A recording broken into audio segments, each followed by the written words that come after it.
Mahad MIDC police Thane हद्दीमध्ये महिला आणि मुली बेपत्ता होण्याच्या घटना दिवसेंदिवस वाढताना दिसत असून यामध्ये काही बेपत्ता महिला आणि मुलींचा शोध लागला असून काही जणी अद्यापही बेपत्ता आहेत। मागील काही दिवसांपूर्वी ढालकाठी येथून एक 23 वर्षीय विवाहित महिला बेपत्ता झाल्याची घटना ताजी असताना आज पुन्हा 36 वर्षीय विवाहित महिला बेपत्ता झाल्याची घटना नुकतीच घडली आहे। महिला आपल्या वडिलांच्या घरातून आंबे शिवतर येथून बेपत्ता झाली असून रेखा देवराम सकपाळ असं बेपत्ता झालेल्या महिलेचं नाव आहे।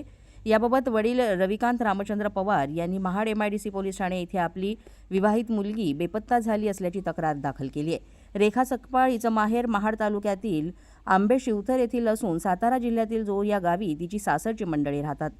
दिनांक 6 मार्च रोजी रेखा ही शिवतर ते कल्याण एसटी बसनं महाड येथे जाऊन तेथून पुन्हा वाई सातारा एसटी बसनं सासरी जाते असं सांगून आपल्या वडिलांच्या घरातून निघून गेली।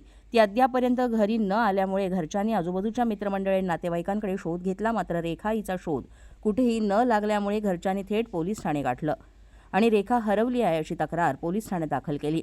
रंगानं गहूवर्णीय, उंची 4 फूट 5 इंच, चेहरा गोल, अंगानं मध्यम, अंगात जांभळ्या रंगाच्या फुलाचा नक्षीचा सलवार ड्रेस, लाल रंगाचा पायजमा, पायात पिवळ्या रंगाची चप्पल, उजव्या हातात पंचरंगी धागा, गळ्यात काळ्या मण्यांचं मंगळसूत्र असं वर्णन पोलिसांनी तक्रारीमध्ये नमूद केलं असून महाड एमआयडीसी पोलीस ठाण्याचे सहाय्यक पोलीस निरीक्षक जीवन माने यांच्या मार्गदर्शनाखाली पोलीस हवालदार पवार या मिसिंग तक्रारीचा अधिक तपास करीत आहेत। जागृत महाराष्ट्र न्यूज, रामदास चव्हाण, महाड।